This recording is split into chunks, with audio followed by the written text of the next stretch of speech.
Buenos días. A nombre de la ONG Barrio San Eugenio, a nombre del colectivo Rescata, queremos darle la bienvenida y agradecer su presencia, ya que esta ruta la diseñamos de una manera interactiva. Por lo tanto, esperamos que ustedes participen con sus comentarios, con sus reflexiones, con sus recuerdos de vecinos, de cómo se fue desarrollando este barrio San Eugenio.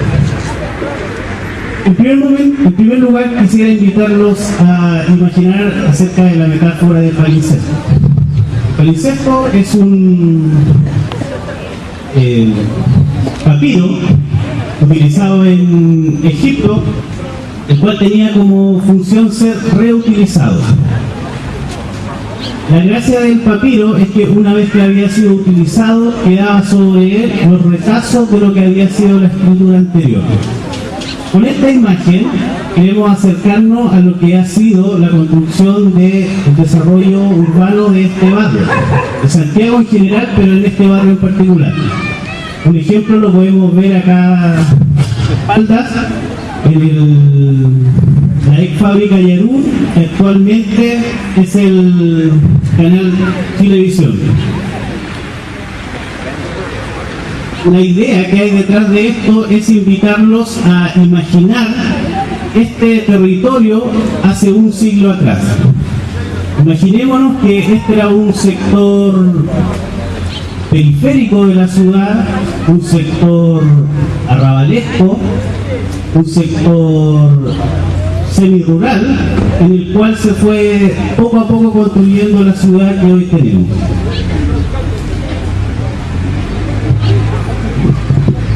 Quisiera invitarlos a pensar en el modo de vida de producción que tenía ese momento el país.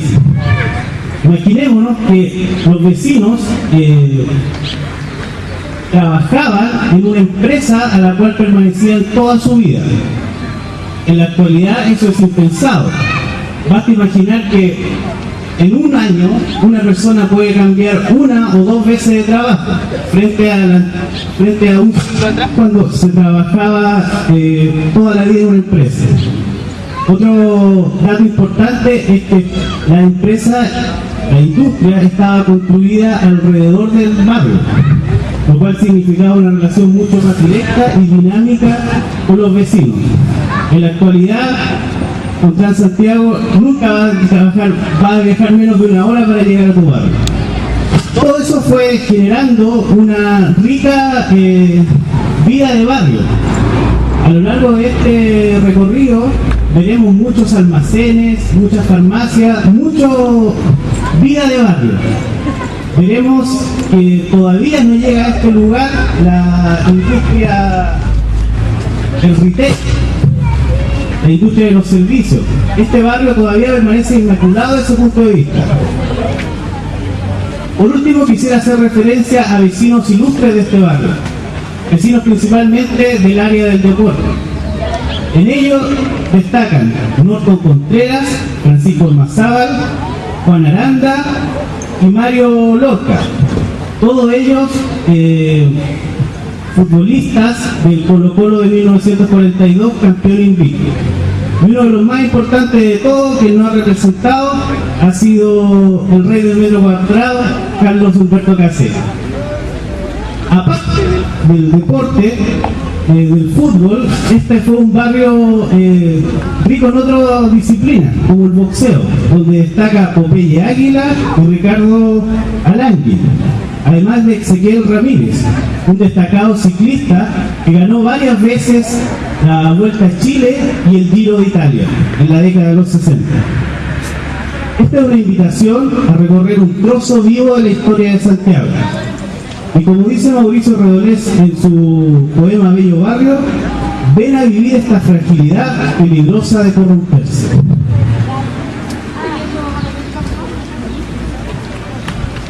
Hola, les voy a explicar un poco cómo se fue construyendo este entorno urbano. Nos tenemos que remontar a fines del siglo XIX y pensemos que Santiago era este sector que es una trama de damero, una grilla ortogonal, y en esta época empezó a a llegar mucha gente desde los sectores del campo, del país, empezaron a llegar a la capital y empezaron a suburbanizar esta trama. Se fue expandiendo Santiago hacia el sur. Nosotros estamos acá, estamos en esta esquina, y justo en esa misma época, dado que estábamos en una época donde la industrialización era el motor de la sociedad y de la economía, era un contexto político muy distinto, un contexto político, económico y sociocultural muy distinto, donde la industria y los obreros fueron el motor de esta sociedad. Entonces Santiago se fue expandiendo y se fue creando lo que fue los primeros indicios de la pobreza urbana. Nunca había habido pobreza urbana porque solamente estaba organizado este sector, y esta pobreza urbana se fue conformando por esta gente que vino a buscar oportunidades a la ciudad y se fue asentando de forma informal en todo este sector. El Estado en ese momento no se hacía cargo de lo que estaba pasando, pero en un momento fue tanto el problema social que fue ocasionando en este lugar, que dijo: nosotros tenemos que construirle entornos urbanos higiénicos, tenemos que crear entornos urbanos que generen bienestar en estos obreros, porque los obreros son el motor de esta sociedad. Entonces, en torno al ferrocarril de circunvalación, que ahora ya no existe, en torno a la comuna de Santiago existía un ferrocarril. Entonces, por la conectividad que generaba, se empezaron a conformar industrias. Y en torno a estas industrias, el Estado empezó a crear un modelo de urbanización en torno a estas industrias que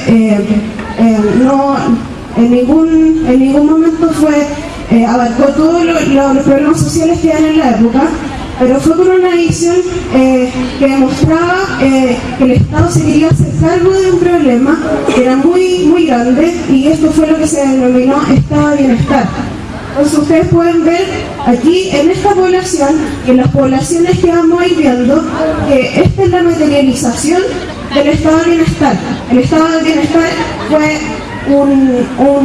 una idea política que fue en su momento muy utópica, que después se dieron cuenta que fue poco sustentable, porque trataban de generar tanto bienestar en las personas y que se fue materializando en lo físico, en espacios públicos, en espacios privados de buena calidad para los obreros, que en algún momento se dieron cuenta de que esto no iba a ser sustentable.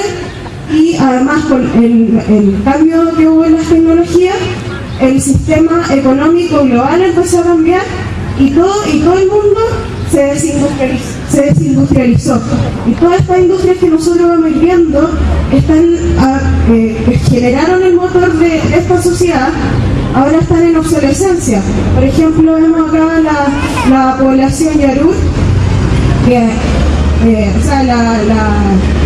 la fábrica Yarur, que fue la textil más importante en su momento en Chile, que ahora estuvo mucho tiempo en obsolescencia. Todos los obreros que vivían en esta población, en la población Pedro Montt, trabajaban, y en la población Yarur que está hacia el otro lado, trabajaban en esta industria, y todo este periodo se estuvo esperando a que surgiera algo. Y ahora Luis les va a contar un poco de la historia de la población Yarur. Bueno, estamos entonces en el primer punto de la ruta, donde estamos frente a los hitos de la textil Yarur y la población Pedro Montt, que es la que rodea la industria. Textil Yarur fue fundado en 1936 por un empresario palestino llamado Juan Yarur, el cual llegó a Sudamérica en 1915, escapando de este clima de inseguridad que se está viviendo en Medio Oriente previo a la Primera Guerra Mundial. Luego, en 1933, llega a Santiago Juan Yarur a establecerse. Atraído tanto un poco el clima, el buen clima de esta ciudad, y también las condiciones geográficas. A su vez también por este proceso de industrialización que se está viviendo en el país, que era atractivo para los empresarios, y también atraído por como el desarrollo económico, ¿cierto?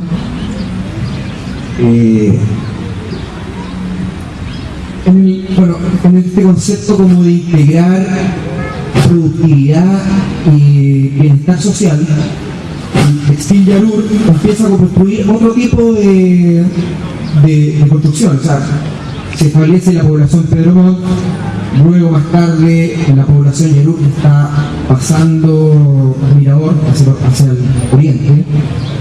Y bueno, la fábrica en ese proceso empieza a desarrollarse en sus distintas etapas. Llama la atención que cada una de las etapas de la fábrica se construye en una arquitectura común. Esta arquitectura es del Art Deco. El Art Deco es una arquitectura en líneas simples y funcionales y una decoración que se caracteriza por la geometría. Ahora, en 1970, los trabajadores de esta fábrica se alinean fuertemente con el proceso de la vía chilena hacia el socialismo del presidente Salvador Allende. Ya para 1972, los trabajadores se toman la fábrica, pero no se la toman completamente. O sea, existe una codirección de los dueños de la fábrica, de la familia Yarur, junto con los trabajadores. Ya en el año 1973, ¿cierto?, con el golpe de Estado, no prosigue este manejo de los trabajadores. Ahora es importante destacar que la toma de la industria, y fue la primera industria que se tomó en Chile de parte de los trabajadores, no tiene la importancia que tanto que haya sido la primera industria, sino que era una de las más importantes del país, que era tomada por trabajadores, ¿cierto? Luego en 1994 la industria se cierra, se cierra, digamos, definitivamente hasta... me faltó decir algo. En 1983 esta industria pasa a llamarse Industria Manufacturera de Algodones Machaza, y después del 83 hasta el 94 sigue funcionando, pero el 94 se clausura. Bueno, ahora si nos damos vuelta a todo y miramos la fábrica, el primer edificio, hagamos ese ejercicio, nos vamos a dar cuenta que el edificio, hoy en día, bueno, todos sabemos, fue comprado por Chilevisión y ha sido intervenido. Tenemos que darnos cuenta que ha sido intervenido una arquitectura que no es la misma con la que se construyó originalmente. Este Art Deco, este estilo que se implementaba en los años inicios del siglo XX, digamos, sino que se interviene en una arquitectura con materialidades de hoy, con las formas de hoy, distinta a la arquitectura de los años 30, del año 36 cuando se construye. Pero justamente cuando vemos este tipo de intervenciones, eso nos da luces de que podemos estar frente a una buena intervención en el patrimonio arquitectónico. ¿Por qué? Los arquitectos Elton Lenis, que son los que hicieron este proyecto, no nos quisieron engañar. O sea, justamente ellos están siendo sinceros en decir: la construcción que estamos haciendo en el año 2011-2012 no es parte de la construcción que se hizo en los años 30. Esa sinceridad, digamos, de ocupar una materialidad dispar con formas contemporáneas, es un poco lo que hoy día se entiende como una buena intervención en el patrimonio. El tipo de intervención que se hace aquí es un reciclaje. También en Santiago podemos ver otros buenos casos de intervención, por ejemplo en el Centro Cultural Palacio de la Moneda, la cripta de la Catedral de Santiago, la Biblioteca de Santiago también son buenos ejemplos de eso. Para terminar con este tema de la fábrica, sería súper importante que reconozcamos el esfuerzo que hizo la empresa del canal de televisión por rescatar este edificio. En el momento que esa empresa adquiere este edificio para intervenir y transformarlo en otra cosa, este inmueble no tenía ningún tipo de protección patrimonial. O sea, ellos estaban libres de demolerlo y haber hecho un edificio de vidrio como los que se hacen en todos lados. Hay que decir que la tintorería, el edificio 1960 que está al frente, si bien no tienen tanto valor patrimonial, han sido entretenidos de una manera también respetuosa con el inmueble. Inmueble que está sobre lo que antes era un estadio de Yarur, que era un estadio como también lo tenía la maestranza y la central de gas. Ahora, terminando en este punto la ruta, nos vamos a dirigir todos juntos por la calle Las Amapolas para seguir con nuestra ruta patrimonial del Día del Patrimonio.